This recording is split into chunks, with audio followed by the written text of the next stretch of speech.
প্রতিবাদ। লক্ষ্মী নয় চণ্ডী হও, করো সুর বিনাশ। ওহে নারী ঘুরে দাঁড়াও, করো এবার প্রতিবাদ। লক্ষ্মী নয় চণ্ডী হও, করো সুর বিনাশ। লালা ঝরিয়ে আসছে অসুর, নিতে রক্তের স্বাদ। নির্বিচারে অত্যাচারে মরছে সতী আজ। বুদ্ধিজীবীর মানবগণ মারছে শুকনো বান। ভাতার কাছে বেচে দিয়েছে নিজের সম্মান।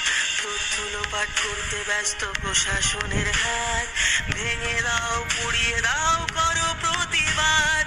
ভেঙে দাও পুড়িয়ে দাও,